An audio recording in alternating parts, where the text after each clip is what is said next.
All right, next thing I want to talk about is ad design. Ad design on Craigslist when reselling is critical, very critical. What separates a good ad from a bad ad is not a whole lot. Pictures, ad copy, and a possible video and title are very, very critical when designing your ad. So what I'm going to go through now is ads that are just terrible, what to stay away from, and how to make a simple, clean ad that will provide results. So here we have a 2002 954RR.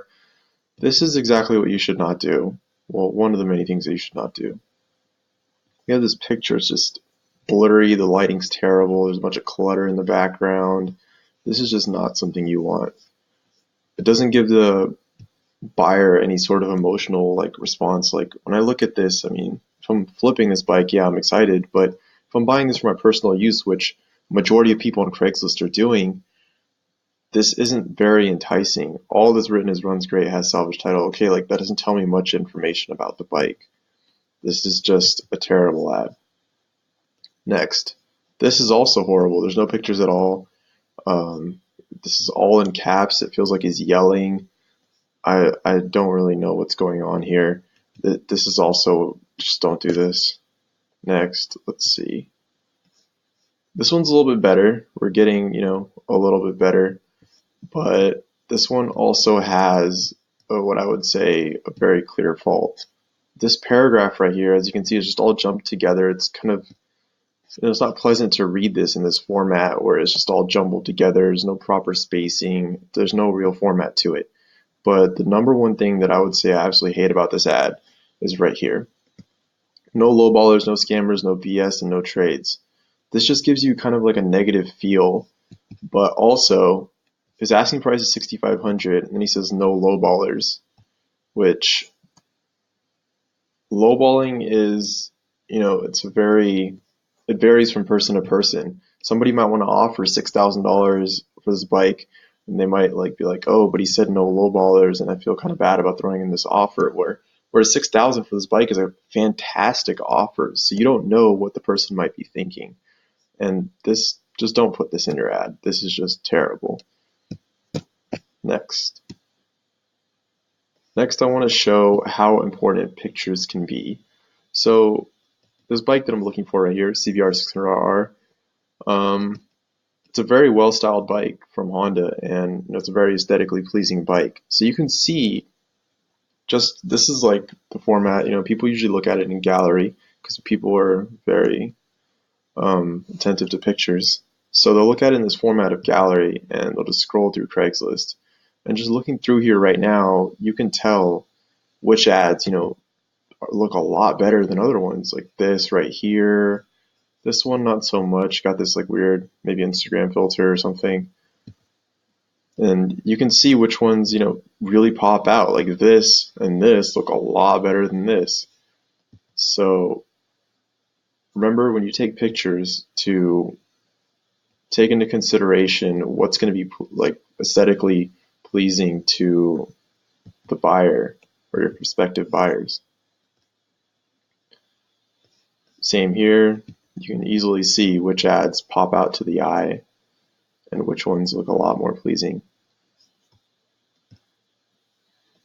All right. Now let's get into ads that I think are really good and that look a lot better than the previous ones. Like when I see this ad, this is awesome. This is great. It looks like you took these pictures with a DSLR or maybe a really, really good phone camera. And yeah, the bike is clean. I'll give it that. And that's obviously a lot better than bikes that are not. But but this bike looks very well maintained. It looks like you took a lot of care into keeping the bike, very clean. And the pictures are overall very, very well done. And you can tell how much more appealing this ad is and then, the crap that we saw earlier. And this format is great too. He has the bike year model. We have the mileage, pluses like ABS brakes, all maintenance up to date. This I wouldn't put in there. I wouldn't put that in there at all.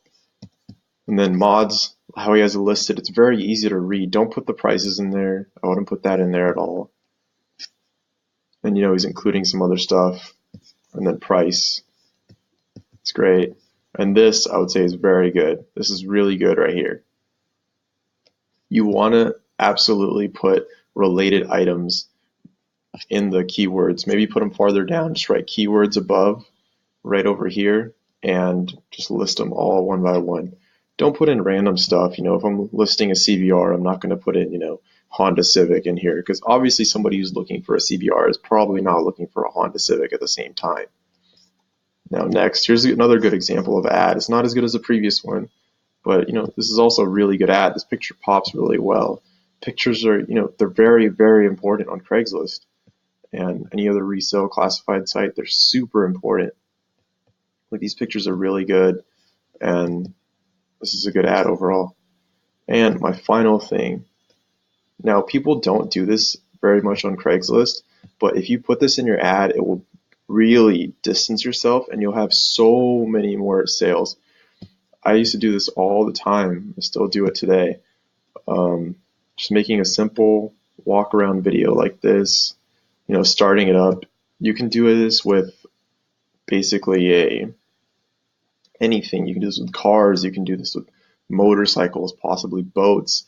You can do this with so many higher priced items. Yes, this may not be worth it for a bookshelf or something else simple that you're flipping, but this is very effective. When I started doing this, I saw a huge takeoff in sales, especially from people who were much farther away. Like somebody from 3 hours away or 4 hours away driving out knows that the bike runs properly. You could also, after you do the walk around and start it up, you could do a short test ride around the block. You don't have to talk about the bike or anything. It's just simple 1 to 2 minute video showing that the bike runs or that the car runs or whatever it may be that you're flipping or reselling. It just really gives the buyer that security and knowing that their time's not going to be wasted, and what they're seeing in the ad is what they're getting in person. And that is very powerful. One example that I had that really, really solidified this, and is the reason I'm telling you to do this, is I sold a bike that was on Craigslist or it was on OfferUp, sorry, for about a week, and hadn't gotten any offers, and I bought the bike, relisted it, and it sold within about 40 something hours of listing it.